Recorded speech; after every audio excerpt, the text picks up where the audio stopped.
एक बार हम चुनाव आयोग के पास गए हैं और उन्होंने कहा है कि जो आपका ईवीएम मशीन है इसके द्वारा और इसका दुरुपयोग हो सकता है। और जब जब भी हमने खुद देखा और आप लोगों ने भी देखा कि जब जब भी मशीन में कोई खराबी आई हो, वोट हमेशा बीजेपी को जाता है।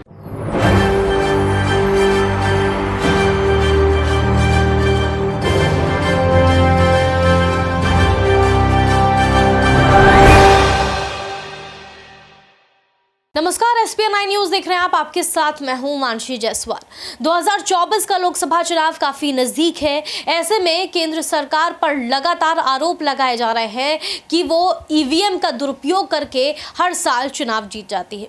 लगातार प्रधानमंत्री नरेंद्र मोदी की लोकप्रियता, उसकी जीत के पीछे का कारण ईवीएम बताया जा रहा है। कहा जा रहा है कि ईवीएम अगर देश से हट जाता है, ईवीएम से चुनाव नहीं होते हैं, तो साफ तौर पर प्रधानमंत्री नरेंद्र मोदी की करारी हार होती हुई नजर आएगी।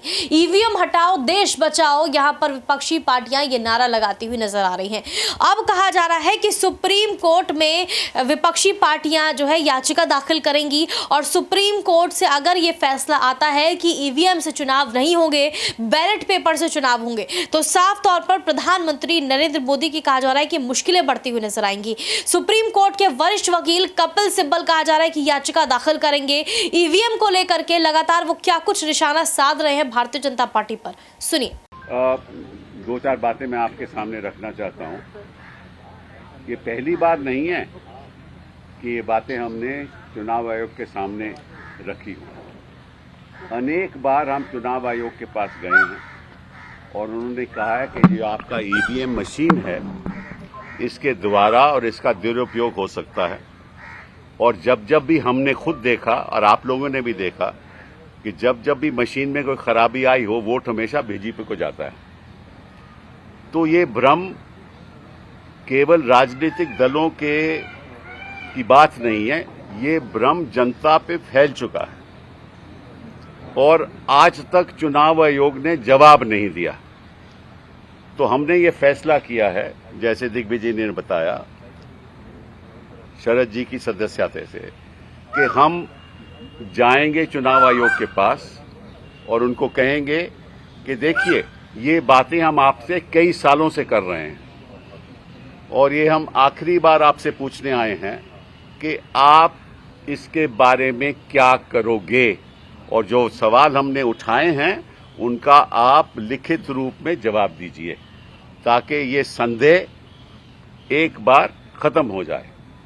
किसी के मन में कोई संदेह नहीं होना चाहिए। और उसके बाद अगर चुनाव आयोग हमें ये नहीं बताता कि किस तरीके से ये मशीन और ये जो हमने सवाल पूछे हैं उसका जवाब नहीं देता, अगर वो ठीक तरह से जवाब नहीं देंगे, तो फिर हम राजनीतिक दल फैसला करेंगे हमने आगे क्या करना है।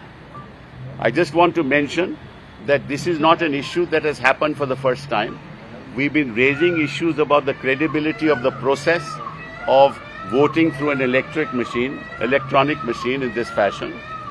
And many a time, whenever the machines have gone bad, we have always found that the vote goes to the BJP. Now, any machine in the world can be manipulated. Nobody, no science, the most expert person in the world cannot ever say that this machine or no machine can be manipulated. And it is a fact that no other country in the world, no other democracy in the world, whether it's in Europe or in the UK or in the United States of America or Germany, uses electronic voting machines for the purposes of voting. और अगर बाकी देशों में इसका इस्तेमाल नहीं होता electronic machine का, तो हमारे देश में क्यों इस्तेमाल हो रहा है? और इसकी and behind this is our concern that ultimately the fundamentals of democracy is one man, one vote. And if that one man, one vote can be manipulated, then the foundation of democracy is at stake. And we as political parties have decided that we will not allow this to happen because for us, it's democracy that is more important than anything else. हार जीत तो होती रहती है, लेकिन गलत तरीके से किसी को जीतना ये हमें मंजूर नहीं। तो सुना अपने कपिल सिब्बल लगातार यहाँ पर गंभीर आरोप लगाते हुए नजर आ रहे हैं केंद्र सरकार पर, भारतीय जनता पार्टी पर। तो क्या वाकई ईवीएम हटाओ देश बचाओ जो नारा कांग्रेस पार्टी दे रही है, तमाम विपक्षी पार्टियां दे रही हैं, उसको क्या सही साबित करने का समय आ चुका है? क्या सुप्रीम कोर्ट अब ईवीएम के बजाय बैलेट पेपर से चुनाव करवाने को लेकर फैसला सुनाएगा? आप क्या सोचते हैं, हमें कमेंट करके जरूर बताएं। देश और दुनिया की तमाम बड़ी खबरों के लिए देखते रहिए SPN 9 न्यूज।